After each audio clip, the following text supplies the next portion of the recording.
yo, el rector de la universidad creó una cátedra que se llamó Cátedra del Mestizaje, ¿no? Para investigar desde la universidad los aspectos, diferentes aspectos del mestizaje, que no es solamente el biológico, que sí, los españoles llegaban allí y bueno, el mismo Cortés tuvo un hijo con la Malinche, la llamada Malinche, y todos, y la gente, claro, eran hombres que iban solos, pues bueno, con las indias. Pero claro, también había un cura ahí siempre en esas expediciones que le decía, bueno, fulanito, te veo enamorado de esta india, ¿no? La india no se ha bautizado, hay que bautizarla, número uno. Número dos, va a tener un hijo y le veo la barriga ya, va a tener un hijo, el niño hay que bautizarlo también. Y tú, sin vergüenza, te tienes que casar con la india. Eso era así. En la mayoría de los casos, había casos que no, pero en la mayoría de los casos era así. Por ejemplo, Ponce de León, que fue el primer gobernador de Puerto Rico y que murió después descubriendo la Florida, lo que es hoy la península de la Florida, de Estados Unidos, se casó con una nativa puertorriqueña, de Puerto Rico, una india, y tuvo 4 hijos legales, casada, en fin, esa era la norma. Que hubiera violaciones y tal, sí la hubo, pero la norma era lo otro, la mayoría. Entonces, siendo director académico de la Cátedra del Mestizaje en la UMA, yo descubrí a Andrés Urdaneta, que yo no sabía quién era, ni en el colegio se estudia quién es Andrés Urdaneta, que es un tipo importantísimo. Entonces, me pareció interesante porque Andrés Urdaneta terminó descubriendo lo que yo cuento en la novela como fraile agustino. Antes había estado en Filipinas, se había casado con una nativa filipina y había tenido una niña, una hija, que se llamaba Gracia. ¿Por qué? Porque su madre, la madre de Urdaneta, se llamaba Gracia y le puso Gracia. Bien.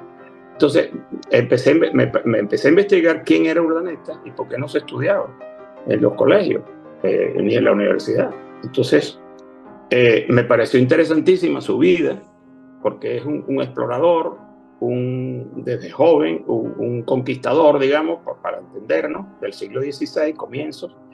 Y llega un momento que con 42 años en la Nueva España, que era México, se decide cambiar la espada por la cruz y se ordena sacerdote agustino. Lea San Agustín, y entonces era un personaje representante del Renacimiento español del siglo XVI.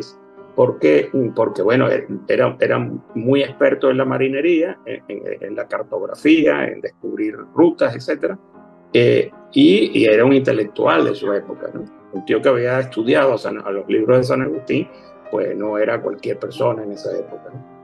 Bueno, con lo cual daba clases en la Universidad de México y tal. Bueno, entonces, estudiando a ese personaje que me pareció muy interesante, descubrí que fue el que, cómo lo hizo, que descubrió la ruta de regreso por el Pacífico, que no se podía hacer desde Filipinas a América.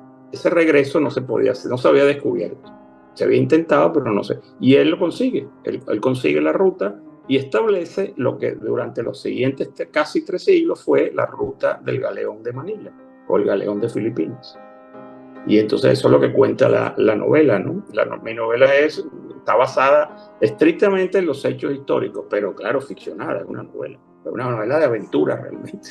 Porque tardó 4 meses, imaginaros, 4 meses en cruzar el Pacífico por el norte, al nivel de Canadá, de lo que hoy es Canadá, mucho frío, y bajar hasta América, hasta México, ¿no? Y tardó 4 meses en ese cascarón, en un barco de madera, con velas, pero hacer eso hoy sería complicado. Pero allí no había nada más que una brújula y la forma de medir el nivel de las estrellas y tal, sí sabían dónde estaban más o menos, pero era una proeza, ¿no? Hacer eso. Bueno, y de eso va el cuento. Y es la primera novela. Hay algunos ensayos sobre Urdaneta, ¿no? Que yo investigué para hacer eso, porque yo no sabía cómo se navegaba ni nada, ¿no? Pero ahora sí. Entonces tuve la investigación y después escribí la novela, con lo cual yo creo que es la primera novela sobre Urdaneta y está bien que la gente lo lea porque va a enterarse no solo del viaje, sino de la época, ¿no?